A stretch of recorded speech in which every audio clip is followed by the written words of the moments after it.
Welcome back. This is Business Frontier. We're here with Kunman of Crave. Now, Kunman, we talked about how the bakery world in the UK is different from Thailand and where Crave comes in to bridge that gap between mass-produced bakery items versus home-baked bakery items. Now, let's talk about the beginning of how Crave was born.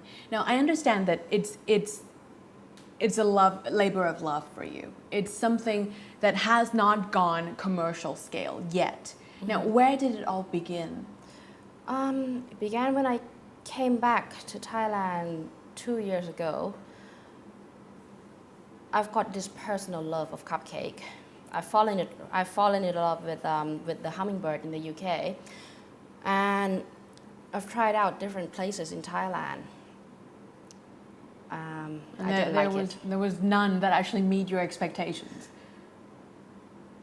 Some have really good frostings and some have really good cakes. I haven't found one that put the two together yet. And also, my whole family love baking, cooking. My grandpa is a really, really good cook. My dad cooks a lot. He makes most of his dinner himself. So that passion for cooking was already there in your family from when you were very, very young. I started baking when I was 11. Wow. What was the first thing that you baked? I think it was a banana cake. Wow. Advanced. All right. So, and then you went to the UK to study. Yes, I went to the UK when I was 12. And you studied? I studied over there, finished my architecture degree, dropped everything and went to the Cordon Bleu, London.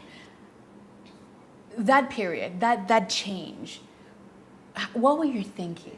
I mean, you just finished your architecture degree, your family, it was, how many years of your life did you spend doing the degree? 3 years. 3 years. 3 years. Degree, yes. And then you decided to show. Did your family think it was just going to be a temporary thing, a 2-year vacation at the Le Cordon Bleu, and you'll come back and pursue your career in the architecture degree? Not really. They knew I was serious about it, and they gave me that full support. So the Cordon Bleu was something that I wanted to do. It was architecture was something I like, but baking is passion. Why didn't you decide to do something relating to baking or cooking from the very beginning? Well, like I say, architecture was something that I like, but I got impatient. Every summer holiday, I'd come back to Thailand and work at a couple of architecture firms since I was about 16. I saw the process, I saw how long it takes. Why would I want to construct a building that takes 10 years versus a cupcake that takes most an hour? You want results? I want to see my results. I want to see people's reaction to it. What this is about is not just the taste, the look, the feel, and the service, but I like to see the customers. They react differently to each flavor, to each little creations. Yes. No, so you gave up. I wouldn't say give up, but you then studied 2 years at Le Cordon Bleu. 2 years at Le Cordon Bleu, yes. 1 year in patisserie and 1 year in cuisine, while also working at a hotel. In the UK as well. In the UK. When some people say, or at least I heard, that if they're into cooking, they're into cooking and they don't like to bake. When they say they love desserts and they love to bake, they don't really like to cook. What is it like for you? I like both of them, different mindsets. I like to eat, which I couldn't choose between dessert and savory food. But baking is more science and art together. Cooking, it relies more on your instinct and your palate. You have to measure the flours, the salt, the sugar. Everything that goes when you in. bake. Mm. Sometimes, yes, if you're at home, sometimes you don't want that consistency and you just chuck everything in. But even in a big chain restaurant or a big hotel scale, the main kitchen, which produces all your spaghetti and your The food. basically, Mm-hmm. they don't measure every single gram of salt that they put in. They don't measure every spoon of herbs. So that's when you find that each chef's personal taste come through in the food. But with baking, you have to know the reactions. You have to know, for example, that salt and sugar can make the yeast grow, but it also stops it growing when it's too much. You have to know your boundaries. So this is what you actually learned from Le Cordon Bleu as well, Yes. right? Well, you said what? I mean, we hear a lot about big name chefs going to Le Cordon Bleu. They come and open a new bakery or new restaurants. But what do you actually learn at the institute? If you go to the Cordon Bleu without actually having worked under another chef, it doesn't work. The Cordon Bleu teaches you to know all the basics, from how to chop vegetables to how to measure things, how to roll a dough ball. So the how-tos. The how-tos. You can go through 3 stages: the beginning, intermediate, and advanced. If you go up to the advanced stage, they just give you ingredients and say, this is your ingredient list for your exam. You go do whatever with it. Because they want to see how much you've learned. You don't have to learn the recipes. You learn what you do with each ingredient to make it work best. So basically, almost like an artist, you take the color palettes Yes. and then you go and do whatever with it. Okay, all right. Well, that you love to bake, you love to cook, and you went to Le Cordon Bleu. After 2 years, you came back. Why did you decide to turn it into a business? Well, after Le Cordon Bleu, I worked with Anton Mosiman, who was the first man in England who got a Michelin star. Wow. For a while, and at a couple of other places before I finally went and did what my family wanted me to do, which was an MBA. After which I worked at a catering company, actually more like an event organizer, wedding venue planner. This was in the UK? Yeah, Okay. This was all in the UK. They had that little section that does cakes and pastries for the weddings. And I see clients come in, clients go out. We have tastings over there. We have couples that bring their little nephews and nieces. You see so many expressions and so many ways of people. Reactions. Yeah. And that's what Reactions. you love.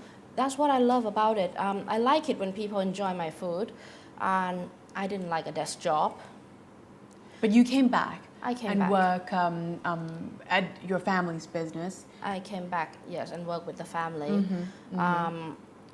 I resigned after 6 months. 6 months. 6 months. And No. they were okay with that. They knew it. They knew I'm not someone for the office. I prefer working with food ingredients that don't talk. You don't like talking to people. I don't actually. So this is an honor that Business Frontiers actually allow to talk to Kunman today. But so you decided to pursue your dream of having your own creating your own creations. Yes. Now, we are going actually to observe Kunman in the kitchen, to see her in action, working with ingredients that don't talk, and see the secret a little bit of behind who Crave is. And then when we come back during the third segment, we'll ask Kunman about the starting periods, the first steps of Crave, and the stumbles, the challenges that Crave went through during the initial period, as well as how Kunman is making Crave different from other people out there that are doing the same thing in the Thai market right here. Welcome back, and of course we have the privilege of being allowed into the kitchen of where Crave is created. Kunman, you're going to show me how to decorate some of the faces of the cupcakes, all right? Well, this is going to be Crave style. Not exactly, commercially made. It will have a homey feel to it, and the ones that I make will have a less an artistic feel to it. But we'll ask Kunman how to show us to do the basics first. This is what we actually use, right? Yes, we use at Crave. We don't use the fabric piping bags. These are hygienic, sanitized, disposable piping bags. Okay. Use it once, you throw it away. Okay. All right. Then we've got a few nozzles. What I've got here are the flower heads and the drop roses. Okay, so these actually helps to make them look creative. Yes. Right? Now, we've asked Kunman to actually do one that says TAN. So let's have it. Okay, let's have the TAN one. Yeah. So this is actually the signature of Crave as well, right? Order to make, and you can request a design and Yes. things. You can request even, what did I have last week? Manchester United cupcakes. I had to put a logo on it with the red little ghost devil thing on top. So and you make all this stuff from scratch yourself? From scratch. Wow! So you don't go around to the toy shop to actually buy all this little. No, everything on the cakes are edible. I hardly use sprinkles either, because it adds to the look, it doesn't add to the taste. So in your opinion, everything that you put on your creations, on your cupcakes, have to be edible, first of all, and they have to complement to the taste. Exactly. Wow, okay. For example, our strawberry cheesecake cupcake has a vanilla crumble on top, which adds a little crunch and that digestive biscuit feel to it. Wow. The creme brulee cupcakes have bits of caramels that we stick in, and it's got vanilla creme pâtissière in the middle, and that gives the crunch of the top of the creme brulee. They always say, when I watch cooking shows, they always say that there has to be different textures in your food or in your desserts. That's important, isn't it? Is where the moorishness comes in. What's moorishness? You just keep wanting more. A philosophy there. I like. Come on, I think that's a little light for TAN blue. Okay. We need a little more blue in that, just to make sure. Now, you mentioned a lot of interesting ingredients in the cupcakes. How do you actually come up with the inspirations of what to use, what to mix and match together, and what to put in each different flavors? I look at what mamas make. Apple pie, apple crumble, strawberry cheese pie, blueberry cheese pie, chocolate cake, lemon meringue pie, and go from there. What would make that flavors? So staying with traditional flavors, you would not one day have say wasabi cupcakes. You never know. You might find wasabi cupcakes. So there's no limit to what Crave can do, right? There's no limit, definitely no. We've got ham and cheese muffins and tomato herb muffins that are really selling well, and Wow. I'm looking at creating a frosting for that for the future. So we see you might have smoked salmon cupcake soon. You never know. But these are actually special items you put at the kiosk, right? On Yes. top of the 12 flavors that you have. Yes, now we have soft baked chocolate chunk cookies. We've got 3 different types of brownies, 5 different flavors of cake pops, So is that also, you think, the charm of Crave? As in, you never know the sort of specials you may have this week or the next week. That is a bit of something that makes us personal. It depends on what ingredients I get my hands on. What's good this week? The tomatoes are really nice right now, so that's hence the tomato herb muffin. So you have the seasonality added to that as well. Yeah. Okay, all right. The blue cream cheese is done. It's So this done. is the process, just mixing the colors, correct? It's Yes. You've already mixed the cream cheese for us Yes. beforehand. Just to make sure that it's really smooth, the cream cheese are mixed in a KitchenAid, which is a stand mixer. Then it goes through a food processor to break the little bit down, and then it goes through a sieve. As well, just to As make sure well. it's extra smooth. Make sure there's no lumps in it. Okay, all right. Let's do it. Right, I'm gonna let you do. I think I'm gonna do a tea. Do you think that's easy to do? Everything's easy. We try to make simple things. Okay, all right. That's what Crave is, simple. You may think it's simple, but I don't think it's simple. Now this to show you a little bit. Basically, we asked Kumon to actually decorate the cupcakes before we taped the show, and she took about a minute to do all three of them. So there we go. When you're used to it, you become a machine. Which is something you don't want to, right? Something you don't want to. And that's what it is. A machine would make everything exactly the same every time. A human machine couldn't do that. I started my chefy life filling 2,000 truffles a day. Wow. So you have to kind of become a machine. Now you want a white background, yes? Yes. So we do And white then- and then blue. the blue letters. So when you do designs like this, do you get a lot of requests for birthdays and maybe say "I love you" on the cupcakes? We've got actually more than birthdays. We've got corporate stuff. Do you know BNI United? Yeah, I've done a few things for them. Right. For their BNI United launch, and then we've got people like the SCG and So big corporations as well, not only personalized items. big corporations would ask for something more. Corporate logos. Yeah, corporate logos, snack boxes for their executives, and then. So then which we've got- actually brings in more revenue between the cupcakes that are available at the kiosk and made-to-orders projects? Made to order. Definitely, right? Definitely. There's more creativity put into it. There's more creativity, there's more time, but sometimes people like to know that their order is unique.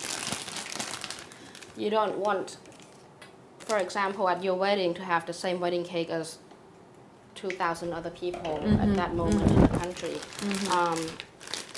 So I've had the privilege of doing a few weddings, and the latest one was at a beautiful, beautiful location in Pratana Wanalai. Wow. And that cake was, that cake took 5 meetings with the bride and groom to decide what it's gonna come out like. Wow. So it's not, for those kind of project, it's not something that you phone up and say, okay, I'm gonna have it tomorrow. It takes a bit of thought. Planning and design. planning. Is it like this every day for you, staying in the kitchen and the central kitchen across the street and doing this? Well, I'm like a runaround monkey. I do this mostly in the mornings, and then in the afternoon I go out sourcing new supplies, looking for new packaging, doing interviews. And so you're doing this all by yourself? Yes. Wow. mostly. All right, let's put the tea on the cupcake. Okay.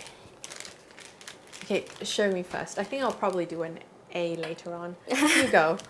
Well, So for the design like this, you don't need the head for it, right? no. Okay. It's really easy. So All you have to make sure is the bag is tight at all Okay. times. So you've got the pressure there. Put it between your thumb, your forefinger. Squeeze it. Right. Use your left hand to guide. Okay. Use your right palm to squeeze. Okay. Okay.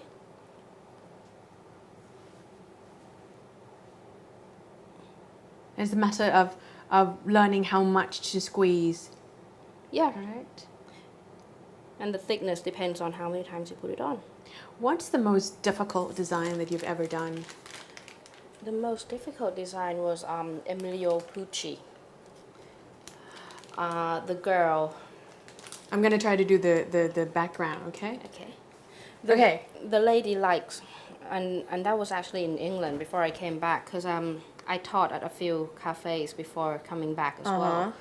The lady likes Emilio Pucci so much, the designer. Right. What'd you do? She wanted a 3-tier birthday cake with Emilio Pucci design. Wow. So I had to put the Pucci print on the cake, make it flat, pearls and little ribbon, Everything else. everything else. Wow. So that was So the most difficult that design was- for you. That was the most time-consuming project ever. What about in Thailand? What was the most difficult or time-consuming projects you had? The wedding cake. Not so much the wedding cake, actually. No, come on, Ka. You can look at the cake. All right, I'm gonna put an A on it. It's not as easy as you said, and it's not straight. It doesn't matter. It's yummy This nonetheless. is the imperfection we're talking about. Yeah. Okay. See, you can't find curly A's anywhere else. It's the ugliest cupcakes I've ever. All right, come on, guys. Please do us the honor of putting the N on the cupcake. Why did it all come out curly? It's the pressure of your hand. You get used to it. So there wasn't enough pressure in that case? Either not enough or too much. It comes out curly Oh. each way. Okay, all right. Now, this is how you're supposed to do it. So the secret is to actually do it one by one segment, right? It's not easier. trying to draw the end. There you go. All right, let's line them up. Let's line the TA end in the middle. That's Let's have tea. okay. Come closer. And the end. There you go. Now, come on, Ka. Thank you. Ooh, thank you for allowing me to mess around in your kitchen. Now, of course, you stay tuned during our third segment of the show when we talk to Kunman a little more about marketing and the challenges that Crave has actually experienced during its first steps after almost 2 years now. Almost 2 years. Well, In 1 this. year at the kiosk to the day. All right, and much more coming up on Business Frontier.